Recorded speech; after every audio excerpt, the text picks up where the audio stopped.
Salut à toi, enfant du soleil. J'espère que vous allez bien. En ce vendredi qui suit d'une semaine le message de Tot de la semaine dernière, je vais continuer sur cette lancée du message du vendredi. Ce message s'adresse principalement à Éric Le Saint, qui m'a posé la question à quand l'union en commentaire justement du message de vendredi dernier. Ce message s'adresse indirectement à Julie Couvreur, puisque elle a traité du sujet dont je vais parler là. Et ce message s'adresse à tous les chercheurs alternatifs, petits ou grands, qui sont soucieux de, euh, de se remettre en question avec honnêteté et courage, on va dire aussi. Tiens. Ce message est aussi un relais, ça c'est beaucoup plus, enfin, j'allais dire gravissime, mais c'est beaucoup plus étonnant. Ça m'étonne moi-même, mais mieux vaut tard que jamais. Euh, la cafetière s'arrête, c'est pas grave.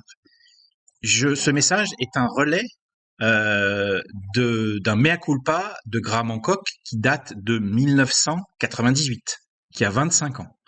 Donc, sur ce sujet-là, clairement, les chercheurs alternatifs français sont à la ramasse, mais à la ramasse totale. J'en suis moi-même concerné, voire consterné, puisque ça date depuis LRDP en fait. Hein. C'est fort dommage parce que justement, pour des chercheurs comme nous, qui ne sommes pas des historiens, des académiciens, voilà, des chercheurs conventionnels, on peut proposer moi c'est toujours mon créneau, on peut proposer des thèses alternatives, des idées alternatives, mais on se doit d'être encore plus honnête et irréprochable en fait que les historiens eux-mêmes, puisqu'on n'est pas considéré on n'est pas considéré souvent à juste titre comme des gens sérieux. Et bah c'est pas en relayant des thèses fausses, des éléments faux, en fait qu'on va gagner en crédibilité quoi. Bref, donc j'ai fait un live mercredi là sur deux idées reçues, à savoir les 8 phases de la pyramide, c'est-à-dire les phases concaves en fait, qui seraient concaves mais qui ne le sont pas, de la grande pyramide, et les hiéroglyphes dans les chambres de décharge de Khéops, notamment certains cartouches, ce qu'on appelle les marques de Carrier, et ce que d'autres appellent, notamment Julie Couvreur, qui reprend la thèse de Zacharias Sitchin, la falsification de Weiss. Eh bien, en fait, je vous invite tous, ceux que je citais et ceux que je n'ai pas cités, à faire vos vérifications à travers notamment les liens et les sujets que j'ai évoqués dans mon live de mercredi. Vraiment, en toute honnêteté, peut-être même vous les avez déjà vus, dans quel cas l'honnêteté repassera. Mais en tout cas, il y a tous les éléments, en fait, pour savoir que ces hiéroglyphes, dans les chambres de décharge, ne sont pas des faux, en fait. Il y a tous les éléments qui permettent de le savoir, d'en avoir la certitude, et donc de ne pas s'attacher à une idée fausse. Pour illustrer mon propos, au-delà de tous les faits que vous pouvez aller voir, mais bon, il faut que vous vous donnez la peine de le faire, je vais relayer un message de Graham Hancock sur son site, hein, on peut le voir encore sur son site, qui date de juillet 1998. Donc, voici ce message. Je suis l'auteur de Fingerprint of the Gods et le co-auteur avec Robert Boval de Keeper of Genesis. Avant de poursuivre, je conseille à tous ceux qui sont intéressés par cet énoncé de position de lire d'abord la critique de mon travail, publié par Martin Stower. Donc, encore un lien supplémentaire, une critique, une vérification. Le lien est ici. Je vous donnerai le lien du site de Graham Hancock. Veuillez également vous référer à la lettre ouverte de John Anthony West à Martin Stower.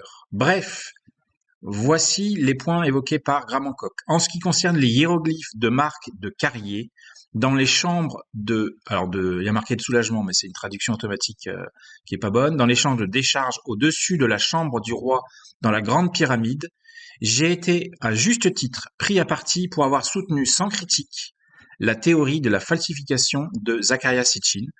J'ai rapporté cette théorie dans Fingerprint, publié en 95. Eh bien, deuxième point, en tant que chercheur et auteur. J'espère que mon travail sera toujours en cours et jamais terminé ou gravé dans le marbre. Lorsque je tombe sur de nouvelles preuves qui jettent le doute sur des théories que j'ai précédemment approuvées, je suis prêt à changer d'avis et à admettre mes erreurs passées.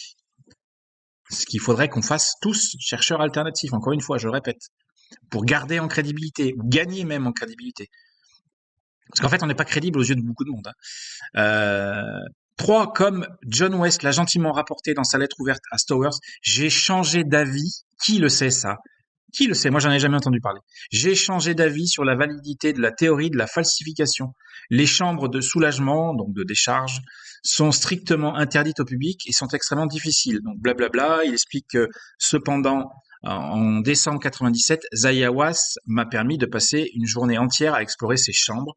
Il n'y avait aucune restriction sur l'endroit où je regardais et j'ai eu amplement le temps d'examiner les hiéroglyphes de près. Sous des lumières puissantes, des fissures dans certains joints révèlent des hiéroglyphes placés loin dans la maçonnerie. Vous entendez bien ça? Aucun faussaire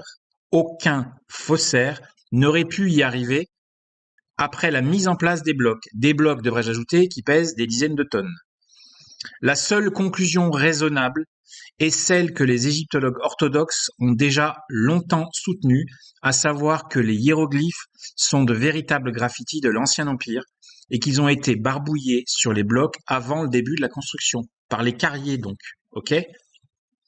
J'ai exprimé mon point de vue sur cette question à plusieurs reprises lors de conférences publiques en 98, mon Dieu que ça date, et dans des séries télévisées, etc., etc. Je dis également très clairement que j'accepte pleinement que la grande pyramide ait été construite pendant la 4e dynastie. Vos oreilles sont grandes ouvertes, c'est bon, ça continue à rentrer. Ce n'est pas une conversion soudaine. Voilà, moi je dis pareil. Hein. Certains imaginent que je chante de bord parce que je me rends compte d'une erreur, je la corrige. Ça s'appelle pas changer de bord, ça les gars. Ça s'appelle être honnête. Ce n'est pas une conversion soudaine donc, bien que j'étais encore ouvert à la théorie erronée de la falsification pendant la rédaction de Keeper Message, j'étais également très ouvert à la théorie orthodoxe selon laquelle les pyramides de Gizeh étaient une œuvre de la 4e dynastie, indépendamment de la provenance des marques de carrier. La thèse centrale de Keeper Message, selon laquelle les monuments de Gizeh ont été construits pour commémorer le ciel de moins 10 500 avant Jésus-Christ, ne nous oblige pas à conclure que tous les monuments ont nécessairement été construits à cette époque. Au contraire, j'ai écrit que la Grande Pyramide doit avoir un lien extrêmement fort avec l'époque de moins 2500. Tu m'étonnes.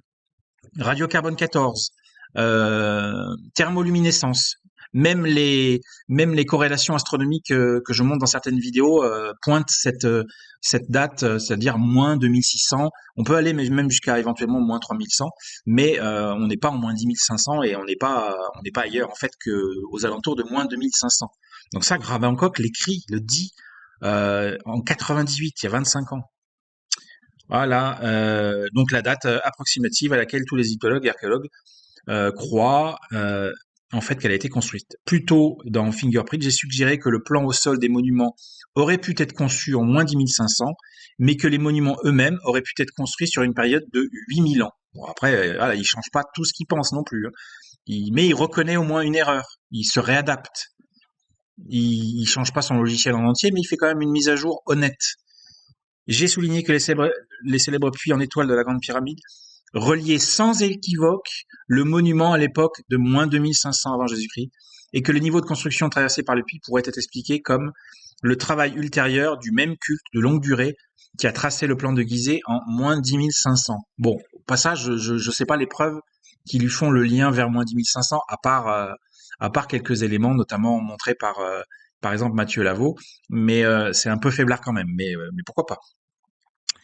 Voilà, bon, je passe, je vous laisse lire l'entièreté du message. Ça date de 98. 98, les gars. Donc, ma question, avant l'union, à quand la remise en question sur des éléments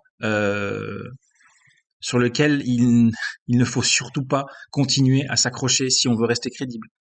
Voilà la question. Donc, en gros, ma réponse, c'est avant l'union, l'honnêteté, la raison, la franchise et le courage de reconnaître ses erreurs. Voilà. Dans quel cas, je continuerai sinon mon chemin euh, tout seul. Voilà, c'était le message de l'apprentissage. Donc, je répète encore une fois, il n'y a aucune raison. Alors, Eric, le singe, j'espère que tu vas quand même me répondre là, parce qu'on est entre petits chercheurs.